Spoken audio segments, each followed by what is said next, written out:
Cümleten selamun aleyküm hanımlar. Divapatik YouTube kanalıma hepiniz hoş geldiniz. Bugün birlikte inceli dikişsiz iki şiş dansöz patiği yapacağız. Ben patiğimde kırmızı renginde normal patiklik ip kullandım ve gri incilerim var. Video öncesinde incilerimi ipe geçirdim. İncilerin ipe nasıl geçirileceğini de bir önceki videomda zaten detaylı olarak anlattım hanımlar. Evet, ipimi şöyle bir kenara aldım. Şişlerim 3 numara. Hemen sizlere modelimi de göstereceğim. İşte hanımlar, modelimiz bu. Daha önce ortalama 3 yıl olmuştur bu modeli yapmıştım ama tabanı falan farklıydı. 2 bölüm halinde yaptım. Hani acemilikten kaynaklı videoda atladığım yer olmuş. Eksik bölümleri olmuş. Hani yüklemede hatalar olmuş. Hani bayağı talep olmuştu. Bu defa tek parça halinde, tek video halinde baştan sona anlatacağım. Bu patiğin tabanını da yine farklı yaptım. Patiğimizin hiçbir yerinde dikişimiz yok hanımlar. Bu patik benim elimin ölçülerine göre 37, 38 ve 39 numara ayaklar için uyumlu oldu. Patiğimizi 2 şiş ile yapıyoruz fakat şu kenarları yaparken 2 tane daha yardımcı şiş kullandım. Dileyen bu kenar bölümlerinde misinalı şiş de kullanabilir. Hemen patiğimize başlayalım. Patiğimize burun kısmından başladım hanımlar 8 ilmek olarak. Öncelikle 8 ilmeğimi atacağım. Birinci ilmeğim, 2, 3, 4, 5, 6, 7 ve bir ilmek daha atıyorum. 8. 8 ilmeğimizi attık. Hemen şu ucuna bir tane düğüm atıyorum. Bu modelde baştan sona haroşa örgü uygulaması yapacağız. Ben örgümüzün hem düz hem ters tarafında düz örgü örerek haroşalarımı örüyorum. Kenar ilmeğimi örmeden aldım. Kalan ilmeklerimi düz olarak yani haroşa olarak örüyorum. Sonuncu ilmeğimi de ördüm. Şimdi geri dönüyorum. Geri döndük. Ön yüzdeyiz hanımlar. Ön yüzde olduğumuzu şöyle kabul ediyorum. Bu başlangıç ipimiz eğer ki sol taraftaysa ön yüzdeyiz demektir. Hemen ön yüzde artırmalara başlayacağız.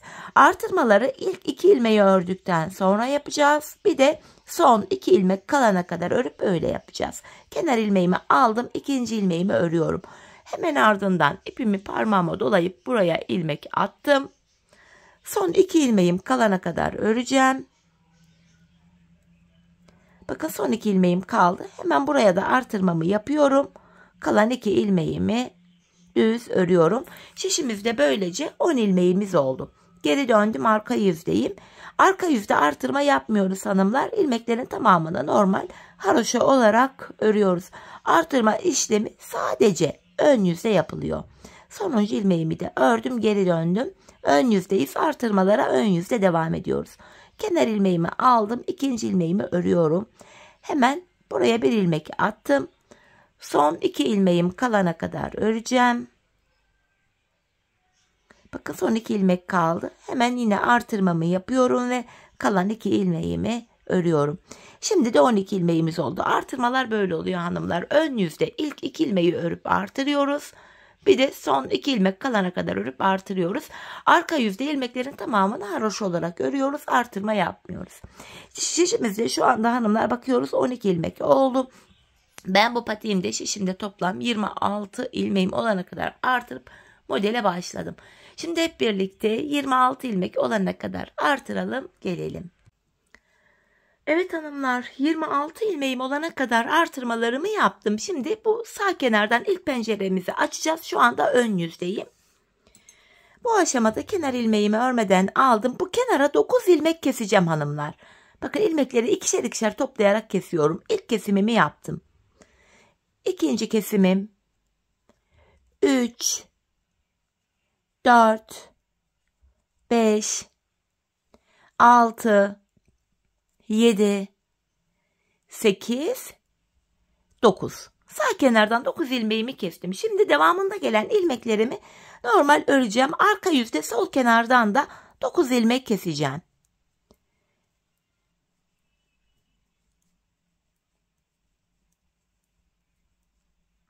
Sonuncu ilmeğimi de yine ördüm. Şimdi arka yüzdeyim. Arka yüzde de sol kenardan kesimimizi yapacağız. 9 ilmek keseceğim buradan. Şöyle şu birinci ilmeğim ikişer ikişer topluyorum. Şu ikinci kesimim 3, 4, 5, 6, 7, 8 ve 9. 9 ilmek de sol kenardan kestim hanımlar. 26 ilmeğimiz vardı. 9 sağ kenardan, 9 sol kenardan kestik. Ortada bakın 8 ilmeğimiz kalıyor. Bu aşamada ortadaki incili deseni de başlatıyoruz. Bir tane incimi yaklaştırıyorum hemen. Arka yüzdeyiz hanımlar. İncilerimizi arka yüzde bırakacağız. İlk ilmeğimi aldım. Şu ikinci ilmeğim 3, 4. Buraya 4 ilmek ördükten sonra incimi ön yüzde bırakıyorum. Bakın önde bıraktım. Kalan 4 ilmeğimi örüyorum. Şimdi geri dönüyoruz hanımlar. İnci bırakma işlemini ön yüzde yapmıyoruz. Ön yüzde 8 ilmeğimi, bakın kenar ilmeğimi örmeden aldım. 8 ilmeğimi düz olarak, yani haroşa olarak örüyorum. Bu şekilde. Şimdi tekrar geri döndüm. Arka yüzdeyim. Bu defa 2 tane inci bırakacağız. Şöyle ikincime yaklaştırdım. Kenar ilmeğimi aldım. İkinci ilmeğimi ve üçüncü ilmeğimi örüyorum. Ardından buraya bir tane inci bıraktım. 1, 2 ilmek ördüm. Bir inci daha bırakıyorum. Kalan 3 ilmeğimi örüyorum. Arka yüzde, ön yüze yine incileri bıraktık. Şimdi geri dönüyorum. Tekrar ön yüzdeyim. Kenar ilmeğimi aldım. Ön yüzde ilmeklerimi haroşa olarak örüyorum.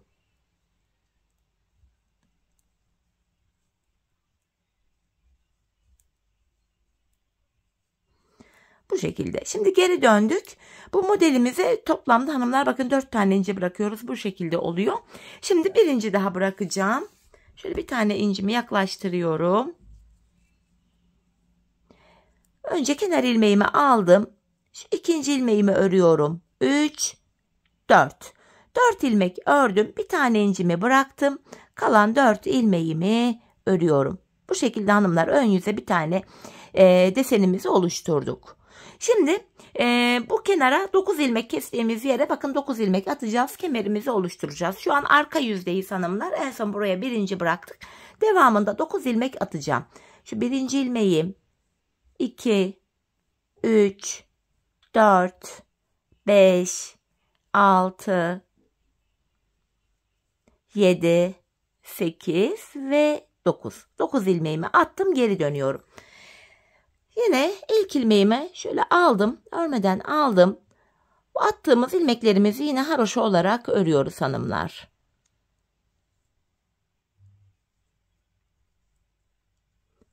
Şu 9 ilmeğimi ördüm. Ortadaki 8 ilmeğimi de yine örüyorum.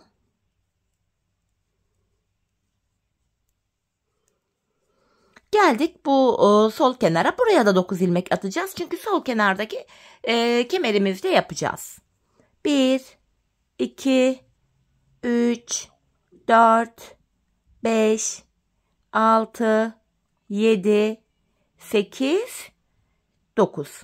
9 ilmek attım. Şimdi geri dönüyorum hanımlar. Arka yüzdeyiz. Arka yüzde ilmeklerimizin tamamını sıra sonuna kadar haroşa, yani düz olarak öreceğiz. İlk ilmeğimi aldım. Şu attığım ilmeklerimi de yine sırası ile düz örüyorum. Tekrar şişimizde 26 ilmeğimiz oldu. Bu defa orta kısma boncuk koymayacağız. Boncuk desenlerimiz arasında birer diş haroşamız olacak çünkü. Bu defa koymuyoruz.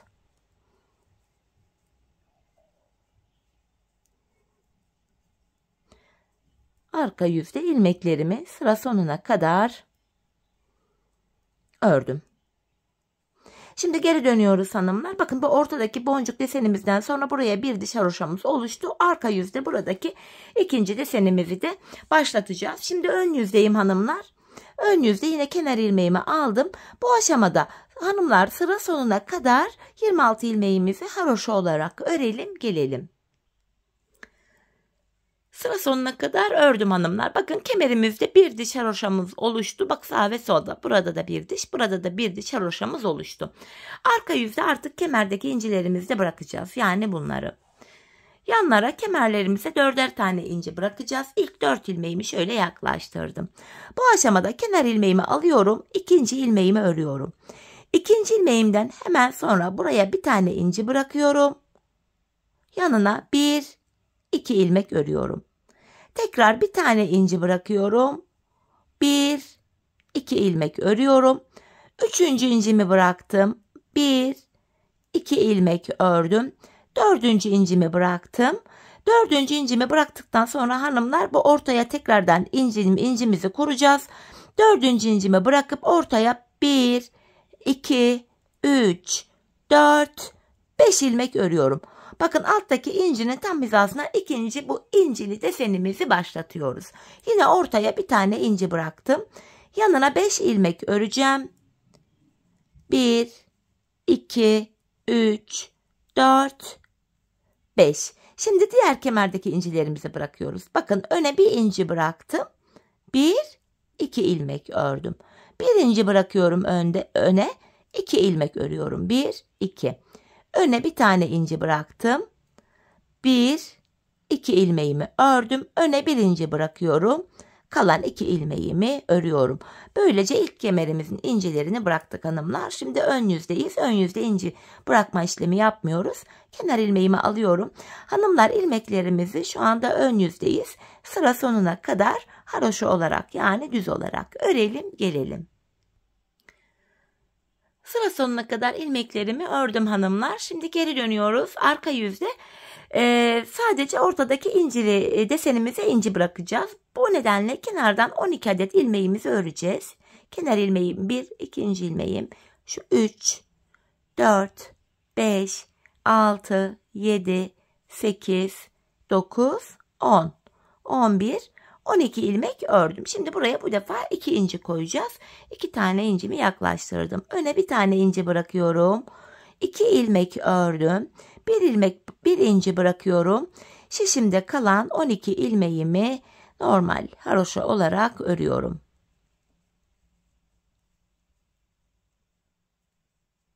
Sonuncu ilmeğimi de ördüm. Şimdi geri dönüyorum hanımlar, ön yüzdeyiz. Bakın inciden sonra buraya bir diş haroşamız da oluştu. Artık kemerimizde yine kesim yapacağız hanımlar. Penceremizi açacağız. Yine burada 9 adet ilmeğimi keseceğim sağ kenardan. Yine ilmekleri ikişer ikişer topluyorum. Birinci kesimim.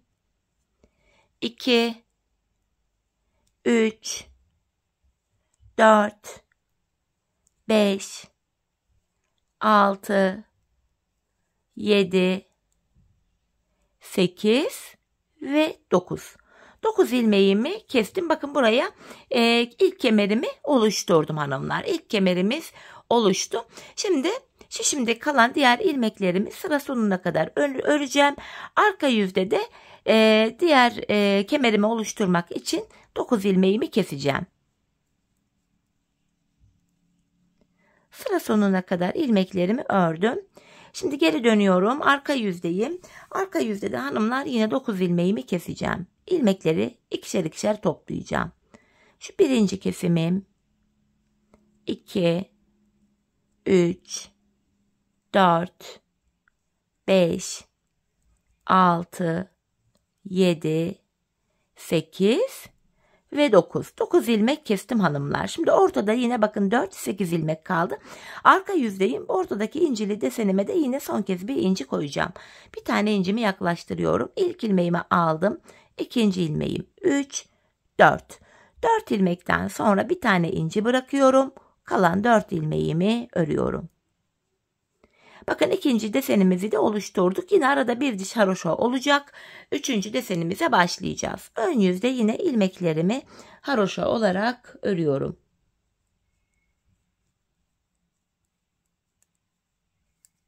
Geri dönüyorum. Arka yüzdeyim. Arka yüzde de yine kenar ilmeğimi aldım. 8 ilmeğin tamamını haroşa olarak örüyorum. Tekrardan geri döndüm, ön yüzdeyim. Bakın incimizden sonra, incili desenden sonra buraya bir diş haroşa oluştu. Tekrar ön yüzde ilmeklerimi öreceğim. Arka yüzde 3. incili desenimi başlatacağım. Bu şekilde. Şimdi geri döndüm. Arka yüzdeyim. Bir tane ince yaklaştırdım. 3. desenimi yani bunu başlatacağım. Kenar ilmeğimi aldım. Şu ikinci ilmeğim 3, 4. Hemen incimi ortaya bırakıyorum. Kalan 4 ilmeğimi örüyorum. Şimdi hanımlar yine buraya 9 ilmek atacağız. Diğer ikinci kemerimizi oluşturmak için. Hemen buraya 9 adet ilmeğimi atıyorum. 1, 2, 3, 4, 5, 6, 7, 8 ve 9. 9 ilmeğimi attım. Şimdi geri dönüyoruz hanımlar. İlk ilmeğimi örmeden aldım. İlmeklerimi sıra sonuna kadar öreceğim.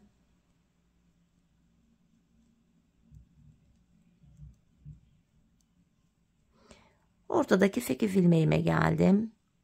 Yine bu 8 ilmeğimi de örüyorum.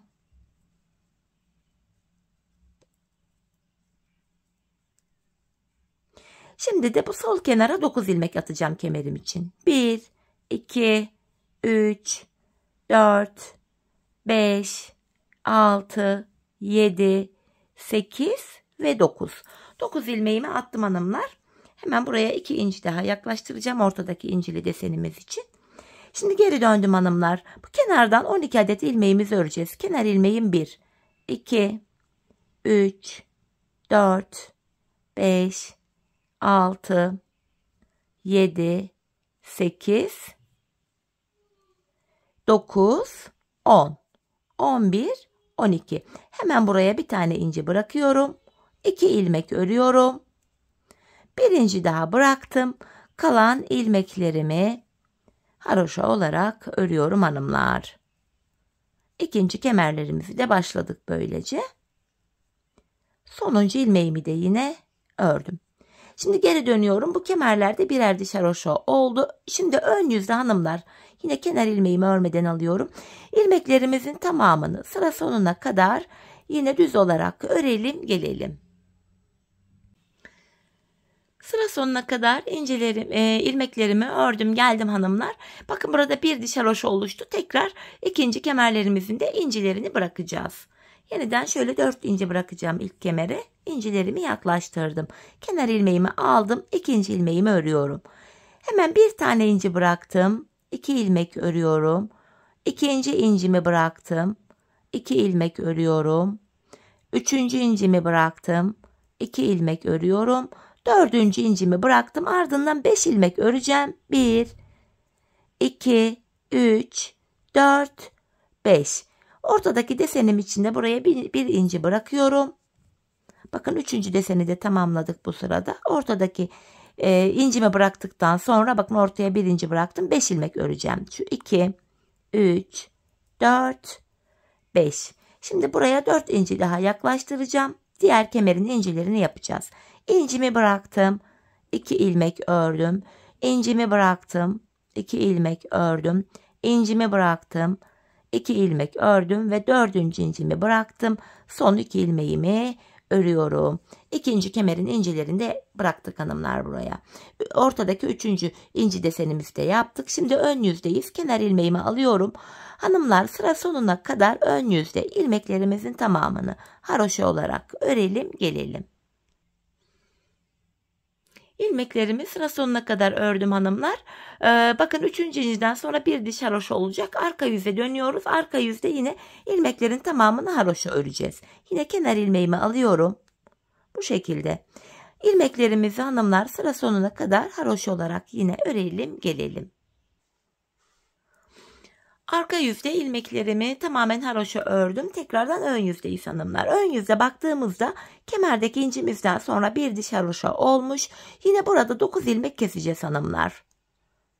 Penceremizi açıyoruz. Birinci kesimim 2, 3, 4, 5, 6, 7,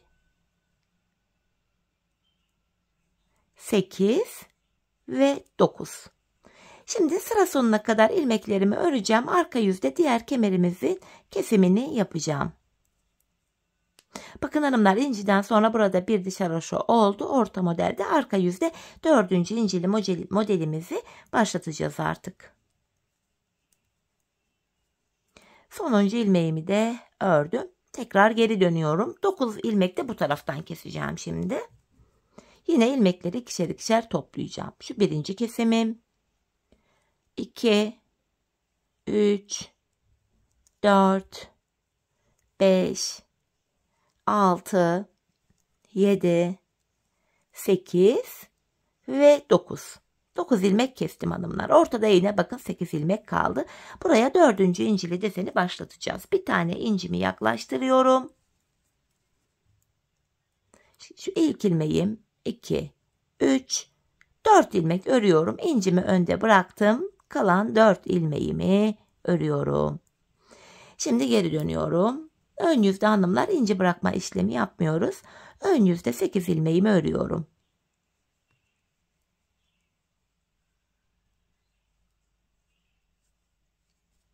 Şimdi geri döndük. Arka yüzdeyiz. Bu defa buraya ikinci atacağım. Kenar ilmeğimi aldım. İkinci ilmeğimi ve üçüncü ilmeğimi ördüm. Bir tane inci bırakıyorum. 2 ilmek örüyorum. Birinci bıraktım. Kalan 3 ilmeğimi örüyorum. Tekrar geri dönüyorum hanımlar. Ön yüzdeyim. Yine ön yüzde ilmeklerimi öreceğim. 8 ilmeğimi örüyorum. Şimdi geri döndük. Arka yüzdeyiz. Buraya son kez bir tane inci bırakacağım. Bir tane incimi şöyle yaklaştırdım. Kenar ilmeğimi aldım. İkinci, üçüncü ve dördüncü ilmeğimi örüp incimi bırakıyorum. Kalan 4 ilmeğimi örüyorum.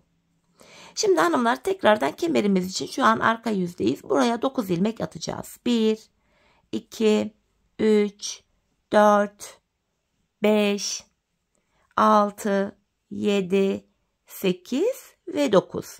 Bakın 3. kemerimiz için, bakın şu kemerimiz için 9 ilmek attık. Şimdi ön yüzdeyiz hanımlar. Kenar ilmeğimi alıyorum. İlmeklerimi sıra sonuna kadar öreceğim.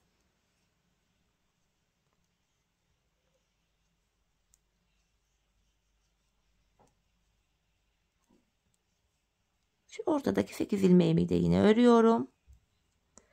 Yine bakın 4. modelden sonra arada bir tane haroşa dişimiz olacak. Sonra 5. incili modelimizi başlatacağız. Sonuncu ilmeğimi de ördükten sonra 9 ilmek de buraya atıyorum. 1, 2, 3, 4, 5, 6, 7, 8 ve 9. 9 ilmek attım. Yeniden kemerlerimizin ilmeklerini atmış olduk. Şimdi geri dönüyorum hanımlar. Arka yüzdeyiz. Arka yüzde hanımlar yine ilk ilmeğimizi örmeden alıyoruz. Bu aşamada ilmeklerimizin tamamını sıra sonuna kadar haroşa olarak örelim gelelim. Sıra sonuna kadar ilmeklerimi ördüm hanımlar. Bakın tekrar ön yüzdeyiz.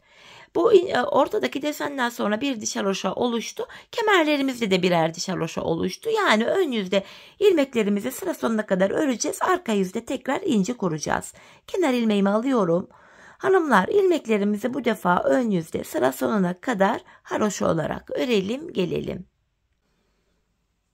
Sıra sonuna kadar ilmeklerimi ördüm. Arka yüzdeyim. Yine buraya 4 tane incimi yaklaştıracağım. Kemere incilerimizi koyacağız. Kenar ilmeğimi alıyorum. İkinci ilmeğimi ördüm. Bir tane inci bırakıp 2 ilmek örüyorum. İkinci incimi bıraktım. 2 ilmek örüyorum. Üçüncü incimi bıraktım. 2 ilmek ördüm ve dördüncü incimi bıraktım. Bu defa 1, 2, 3, 4, 5 ilmek örüyorum. Tam ortaya bakın 5. desenimizi başlatacağız. Bir tane incimi bırakıyorum. Tekrar 5 ilmek örüyorum. 2, 3, 4, 5. Şimdi de kemerdeki 4 incimize bırakacağız. 1 inci bıraktım. 2 ilmek ördüm. 1 inci bıraktım. 2 ilmek ördüm. 1 inci bıraktım. 2 ilmek ördüm. 1 inci bıraktım ve son 2 ilmeğimi örüyorum. Bu 3. kemerimize de yani son kemerimize de incilerimizi bıraktık. Şimdi ön yüzdeyiz. Kenar ilmeğimi örmeden alıyorum. Ön yüzde hanımlar sıra sonuna kadar ilmeklerimizi haroşa örelim gelelim. Sıra sonuna kadar ördüm hanımlar. Tekrar geri dönüyoruz. Ön yüzdeyiz. Bu aşamada sadece ortadaki incili desenimizi yapacağız. Bunun için şöyle 2 tane incimi hazırlıyorum. Kenardan 12 ilmeğimi öreceğim. Kenar ilmeğim 1, 2, 3, 4, 5, 6, 7, 8, 9, 10, 11, 12. Birinci bırakıyorum. 2 ilmek ördüm. Birinci bıraktım ve kalan 12 ilmeğimi haroşa olarak örüyorum.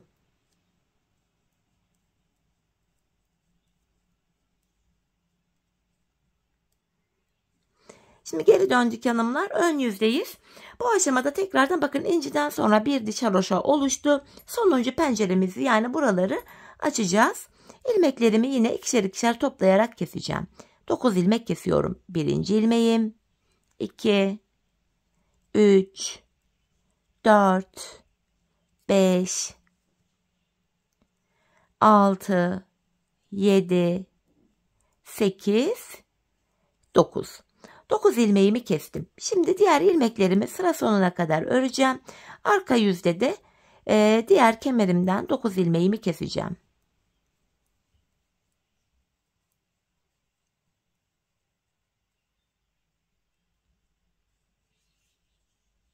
Bu şekilde. Şimdi geri dönüyorum. Arka yüzde hanımlar yine 9 adet ilmeğimi kesiyorum. İkişer ikişer topluyoruz. Birinci kesimim, ikinci kesimim, 3, 4, 5, 6, 7, 8 ve 9.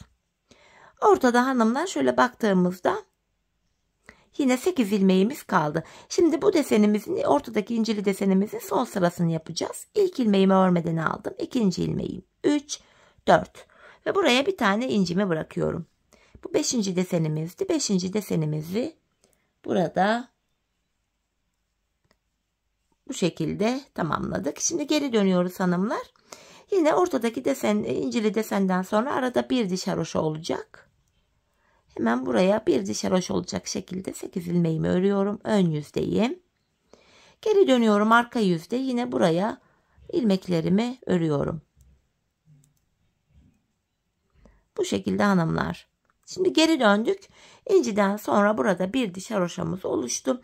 Ön yüzde tekrar ilmekleri öreceğiz. Hemen arka yüzde de incimizi kuracağız. 6. ve sonuncu incili desenimizi başlatacağız yani. Ön yüzde ilmekleri ördüm. Arka yüzde bir tane incimi yaklaştırıyorum. Kenar ilmeğimi aldım. İkinci ilmeğim 3, 4. Birinci bırakıyorum. Kalan 4 ilmeğimi örüyorum. Şimdi hanımlar yine son kez artık bu pencereyi kapatacağız. Buraya yine 9 ilmek atacağım. Şu birinci ilmeğim. Şu 2, 3, 4, 5, 6, 7, 8 ve 9. 9 ilmeğimi attım. Şimdi geri dönüyorum. Ön yüzdeyiz. İlmeklerimizi haroşa olacak şekilde örüyoruz yine. Ardından da sol kenara ilmek atacağız 9 ilmek.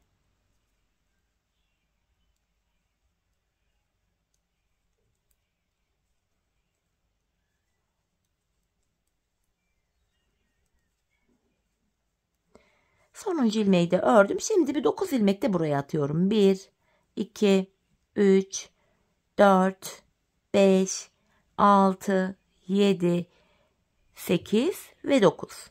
Şimdi geri döndüm hanımlar. Arka yüzdeyiz. Arka yüzde ortadaki incili deseni yapacağız. Bunun için de ilk 12 ilmeğimi öreceğim. Şu kenar ilmeğim 1, 2, 3, 4, 5, 6, 7, 8, 9, 10, 11, 12. 2 tane inciyi yaklaştırıyorum. Bir tane inci bıraktım. 2 ilmek ördüm. Yine bir tane inci bırakıyorum. Kalan 12 ilmeğimi örüyorum. Bu şekilde hanımlar modelimizi arka yüzde örüyoruz. Sonuncu ilmeğimi de yine ördüm. Şimdi geri dönüyorum. Ön yüzdeyiz. Hanımlar ön yüzde ilmeklerimizi sıra sonuna kadar haroşa olarak örelim gelelim. Sıra sonuna kadar ördüm hanımlar. Şimdi geri döneceğiz. Artık 6. incili desenimizin sonuncisini bırakacağız. Kenardan 12 adet ilmeğimi öreceğim. Kenar ilmeğim 1, 2, 3, 4, 5, 6, 7, pardon 12 değil 13 ilmek öreceğiz bu defa. Çok özür dilerim. 7 ilmek oldu. 8, 9, 10, 11, 12, 13 ilmek ördüm. Birincimi ortada bırakıyorum ve kalan 13 ilmeğimi haroşa olarak örüyorum. İnceli desenimizi böylece tamamladık hanımlar. Şimdi geri döndüm, ön yüzdeyim. Hanımlar, bu aşamada bakın 6 tane inceli desenimiz bitti. Patiğimizin ön bölümünü tamamladık. Buraya bir diş haroşa örmemiz gerekiyor. Şu anda ön yüzdeyiz. Hanımlar, ön yüzde ilmeklerimizi sıra sonuna kadar haroşa olarak örelim. Arka yüzde de yine ilmeklerin tamamını haroşa olarak örelim. Ön yüzde buluşalım. Evet hanımlar, ön yüzde ve arka yüzde ilmeklerimi düz ördüm. Bakın, inciden sonra buraya bir diş haroşa oluştu. Bilek ayrımı yapacağız. Şişimizde 26 ilmek vardı. 13-13 ikiye ayıracağız. Önce sağ, sonra da sol kenarımızı öreceğiz. Öncelikle yine haroşaya devam ediyoruz. İlk 13 ilmeğimi örüyorum. Kenar ilmeğimi aldım. İkinci ilmeğim 3, 4, 5, 6, 7, 8, 9, 10. 11, 12 ve 13. ilmeğimi örerken şu öndeki 2 ilmeği bilek ayrımında birbiriyle yer değiştirerek örüyorum. Bu şekilde. İlmekleri burada yer değiştirme sebebimiz şu: bilek ayrımı daha sıkı ve sağlam oluyor hanımlar. Arada ayrık bir görüntü oluşmuyor. Şimdi önce bu sağ kenara ördüğümüz 13 ilmeği öreceğiz. Bakın, sol kenarda da 4, 8, 12, 13 ilmek kaldı. Bu 13 ilmeğimiz bekleyecek. Yedek şişiniz varsa ilmekleriniz benim gibi yedek şişte bekleyebilir. Şişiniz yoksa da tığ yardımı ile ilmeklerin içinden bir ip geçirerek ilmeklerin kaçmasını önleyebilirsiniz. Şimdi hanımlar, buradaki ilmekler bekliyor. Hemen ben geri dönüyorum. Bu sağ kenara öreceğim. İlk ilmeğimi örmeden alıyorum.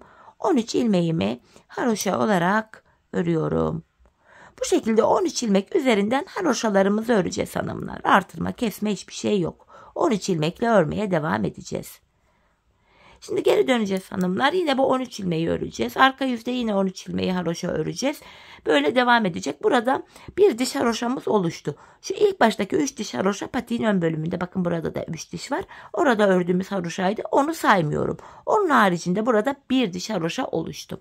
Ben bu patiğimin şu arka bölümüne toplamda 14 diş, 14 sıra haroşa ördüm.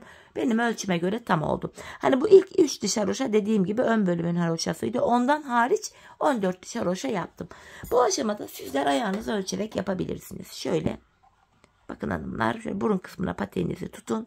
Şu arka bölümünü topuğunuzun kenarına gelene kadar örmeniz gerekiyor. O şekilde daha iyi sonuçlar elde edersiniz. Zaten bu haroşalarımı tamamladıktan sonra da sizlere mezura ile ölçüleri vereceğim. Şimdi hep birlikte sağ kenarı tamamlayalım, gelelim, ardından sol kenara başlayacağız. Evet hanımlar, sağ kenara ördüm. Burada 14 diş haroşam var. 14 diş haroştan sonra ön yüzde yine ilmeklerimi ördüm. Arka yüzde kesim yapacağız çünkü bu kenarda. Şimdi bu aşamada şöyle patiğimin ucundan tutarak, bakın, hiç esletme germe falan yapmıyorum. Olduğu gibi mezura ile burundan başlayarak arka bölüme kadar ölçüyü veriyorum. Hanımlar, 19 santim geliyor. Şöyle bakın, 19 santim olarak örmüşüm burayı. Şimdi ön yüzde en son ilmeklerimi örmüştüm. Bu sağ kenarda geri dönüyorum. Arka yüzde kesim yapacağız. Kesim sonunda hepimiz bilek bölümünde değil de diğer tarafta kalacak çünkü. Yine ilmeklerimi ikişer ikişer toplayarak kesiyorum. Bu aşamada hanımlar, bu bölümde biraz gevşek bir kesim yapalım. Patiğimizin arka bölümünü örerken bu kesim yaptığımız ilmek yerlerinden ilmekler çıkartacağız.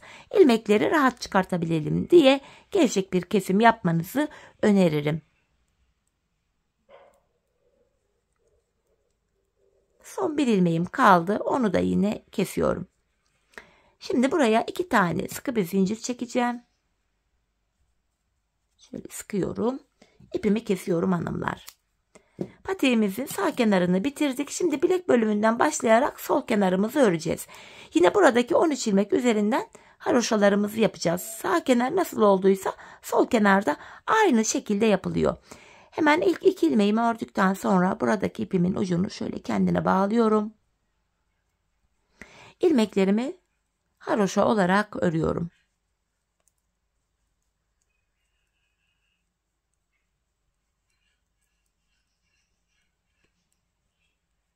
Sonuncu ilmeğimi ördüm. Geri dönüyorum. Arka yüzdeyim hanımlar. Yine arka yüzde de ilmeklerimi haroşa olacak şekilde öreceğim. Sağ kenara 14 diş haroşa yapmıştım. Sol kenara da yine 14 diş, 14 sıra haroşamı yapacağım. Sağ kenar ile sol kenar eşit olmalı.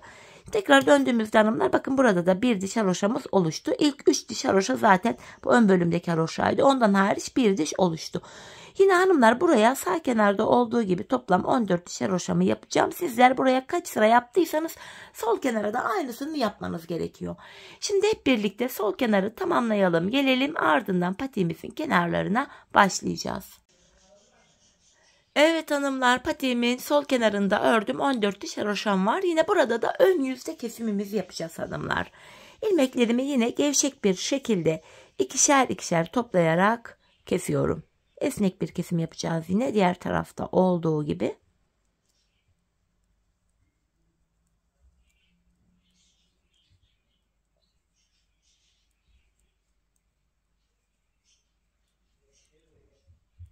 Sonuncu ilmeğimi de kestim hanımlar.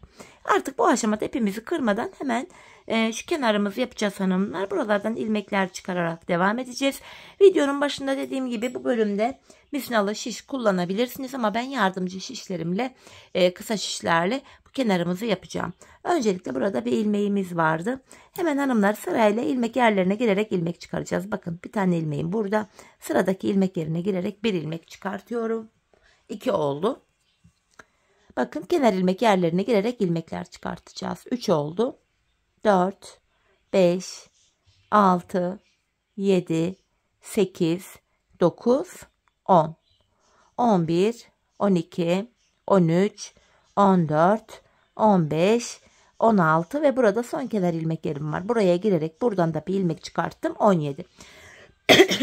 Bu bölümde 17 ilmeği çıkarttık. Bu pencereli bölümlere gelince buralara 2 ilmek atacağız hanımlar. Pencereleri doldurmak için. 1, 2 ilmek attım. 17 ilmeğim vardı. 2 ilmek de buraya attım. 19 oldu. Şimdi kemer kenarlarından ilmek çıkaracağız. Buralarda da 3'er tane kenar ilmek yerleri var. Buralardan 3'er ilmek çıkaracağız. Bakın. 1. İkinci kenar ilmek yerine giriyorum. İkinci ilmeğimi çıkarttım. Üçüncü kenar ilmek yerine girerek üçüncü ilmeğimi de çıkarttım. 19 ilmek vardı. 3 ilmek de buradan çıkarttık. 22 ilmek oldu. Tekrar pencere arasına geldik. 2 ilmek atacağım. Şimdi de 24 ilmeğimiz oldu. 3 ilmek kemer kenarından çıkaracağım.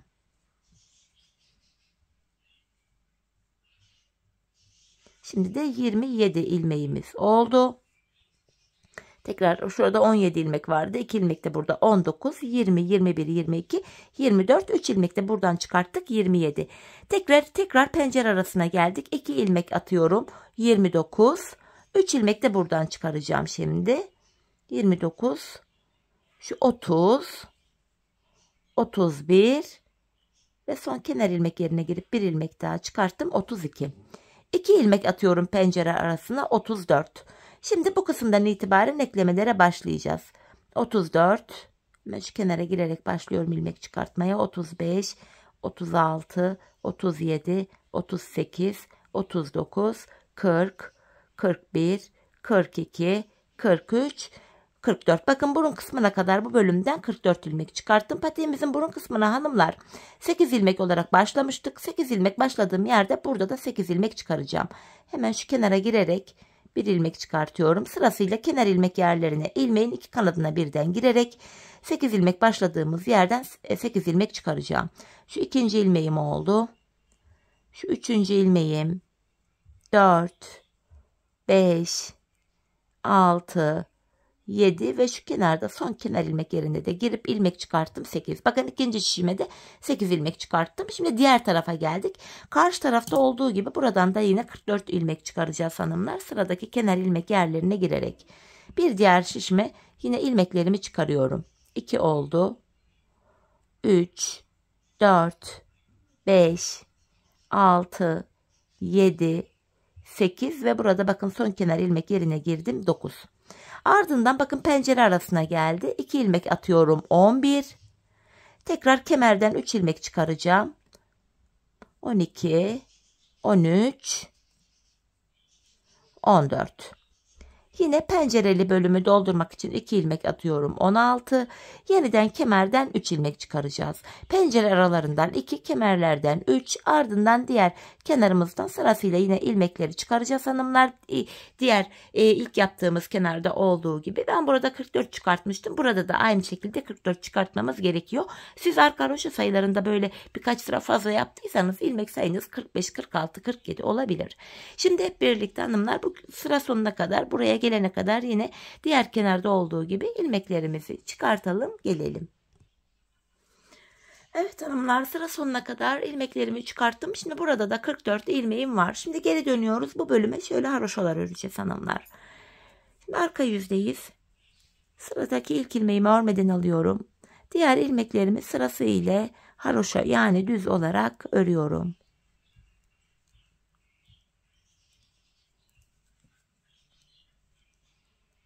Hepsini haroşa öreceğiz hanımlar.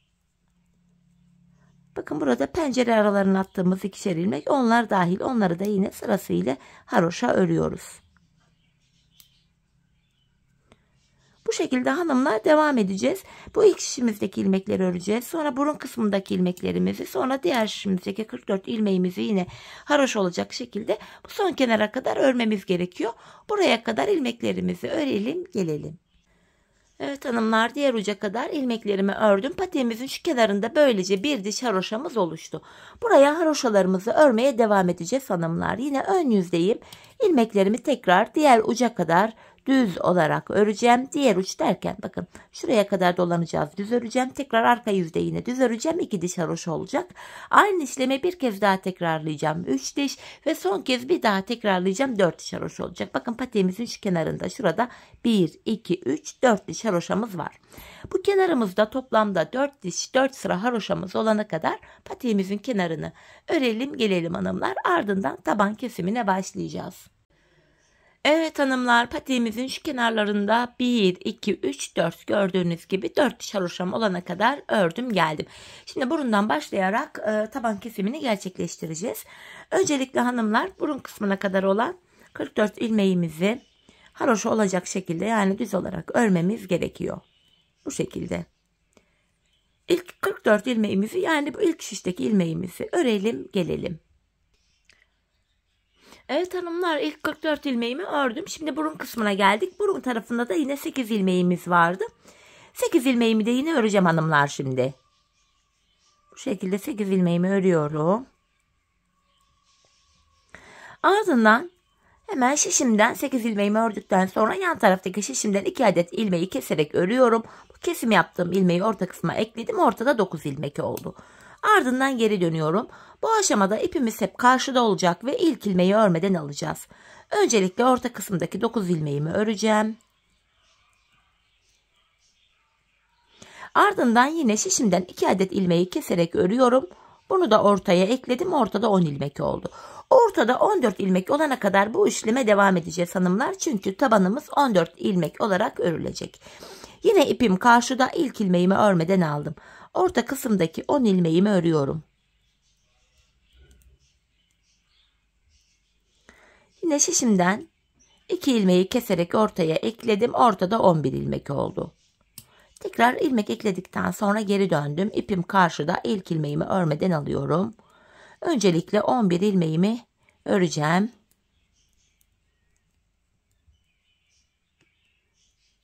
Ardından şişimden yine 2 ilmeği keserek ortaya ekliyorum. Ortada böylece 12 ilmeğimiz oldu. Tekrar geri dönüyorum. Yine ipim karşıda ve ilk ilmeğimi örmeden aldım. Ortadaki 12 ilmeğimi öreceğim.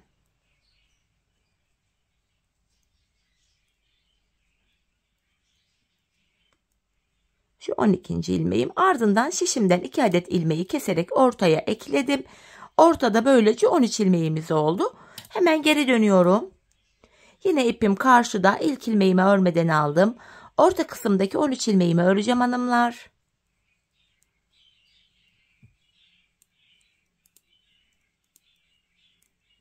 Şu 13. ilmeğim ve şişimden 2 ilmek alarak keserek örüyorum ve bunu da ortaya ekledim. Böylece orta kısımda 14 ilmeğimiz oldu.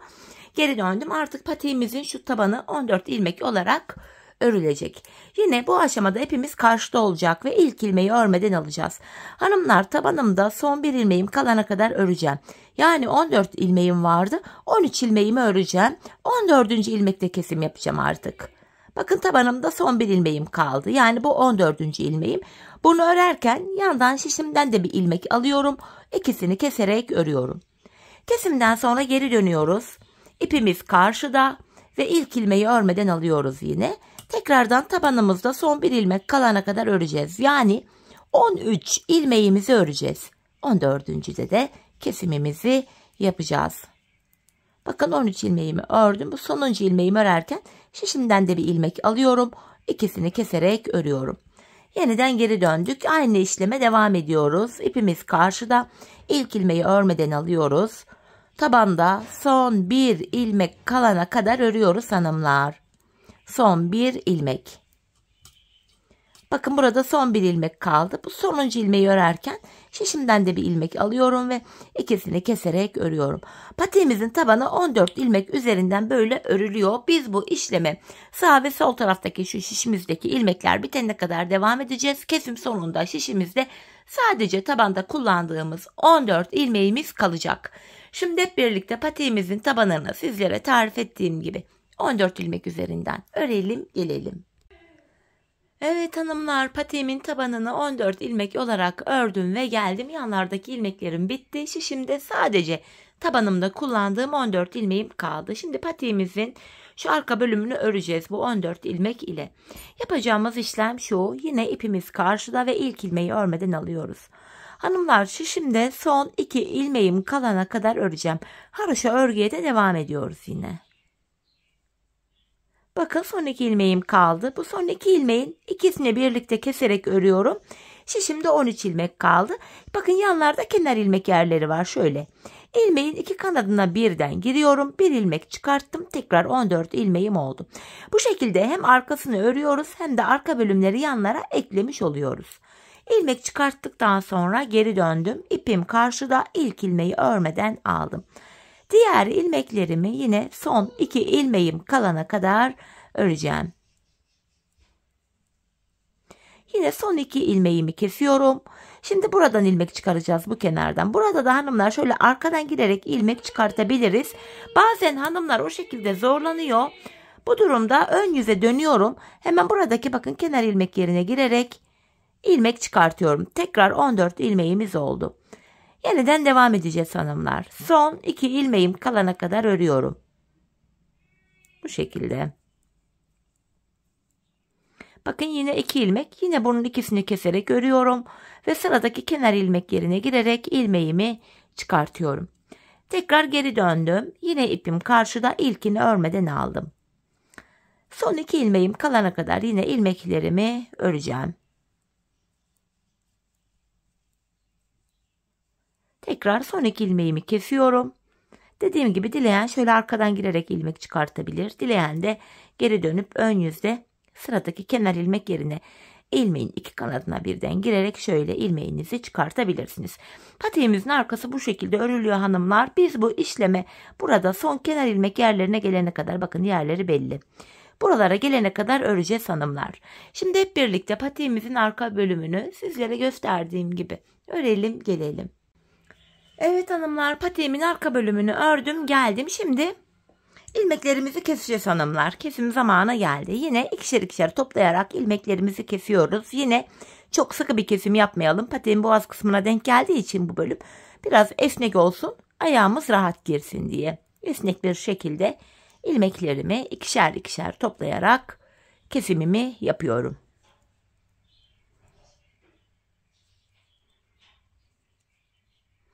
Son bir ilmeğim kaldı. Onu da şöyle kestim. Hanımlar, ben bir de patiğimin kenarına şöyle bir sıradan oluşan kenar oyası gittim. Bayağı da yakıştı. Dileyen böyle sade de bırakabilir. Hemen kenar oyamın yapılışını da anlatayım. Tığ ile yapacağız. Öncelikle burada tümsek görüntü oluşmasın diye dibine batarak burayı bir düzlüyorum. Kenar oyamızı şöyle yapıyorum hanımlar. Hemen sıradaki kenar ilmek yerine batarak bir sık iğne oluşturuyorum. Şöyle 3 zincir çekiyorum. Ardından bu sık iğnenin içine batarak bu zincirimi burada şöyle topluyorum. Kirpik oluşturdum ve sıradaki kenar ilmek yerine batarak kirpiğimi sabitliyorum. Yine bu kenar oyamızı da biraz esnek gevşek yapalım. Patik ayağımıza rahat girsin. Şimdi ikincisini yapacağız. Tekrardan sıradaki kenar ilmek yerine girerek sık iğne yapıyorum. 3 zincir çekiyorum. Sık iğnenin içine batarak kirpik oluşturuyorum ve sıradaki kenar ilmek yerine batarak kirpiğimi sabitliyorum. İkisini yaptık. Şimdi üçüncüyü yapalım. Önce sık iğne yapıyorum. 3 zincir çekiyorum. Sık iğnenin içine girerek bu zincirle şöyle bir kirpik oluşturuyorum ve sıradaki kenar ilmek yerine batarak kirpiğimi sabitliyorum. Kenar oyamızı böyle yapacağız. Hanımlar, patiğimizin çevresini bu ilk başladığımız yere kadar kenar oyamızla bu şekilde yapalım, gelelim. Evet hanımlar, ilk başladığım yere kadar kenar oyamı yaptım. Patiğimin çevresini dolandım. En son buraya şöyle bir tane sıkı bir zincir çekip ipimi keseceğim. Hemen ipimizin ucunu gizleyelim. Sonra patiğimizi bir bütün olarak bakalım. Gayet güzel, hoş oldu hanımlar. Dediğim gibi 2-3 yıl önce yapmıştım böyle bir model ama tabanı falan farklıydı. Acemilikten kaynaklı bazı eksik yerlerimiz falan olmuş. Bu nedenle sil baştan modelime yeniden video çekmek istedim. Evet hanımlar, bakın patiğimizi tamamladık. Görüntü itibariyle model böyle. Bakın haroşa örgü olduğu için gayet de esnek. Hemen makine yamada giydireyim. Çünkü bu tarz modeller ayakta kendini çok daha güzel gösterir. Çeyiz için de çok uygun hanımlar. Hoş bir model, incili, süslü. Gelinlerin çeyizine çok yakışacak bir model. Hemen güzelce makine yama giydireceğim patiğimi önce. Evet, bakın patiğimiz böyle. Hemen esneklik payını da göstereyim hanımlar. Bakın gayet de ayağı sardı, esnek, çok güzel, çok şık durdu. Modelimiz şöyle, hemen biraz da düzelteyim. Ayaktaki duruş da gerçekten çok alımlı, çok güzel. Tabanımız, kenarımız, şu diğer kenarımız. Bakın arka kısmı patiğimizin şöyle bir düzeltemedim. Model bu. Evet hanımlar, yine birlikte güzel bir modelin daha sonuna geldik. Umarım sizlere faydalı, hoş bir video olmuştur. Yeni modellerde, yeni videolarda buluşmak dileğiyle. Şimdilik hoşça kalın, sağlıcakla kalın.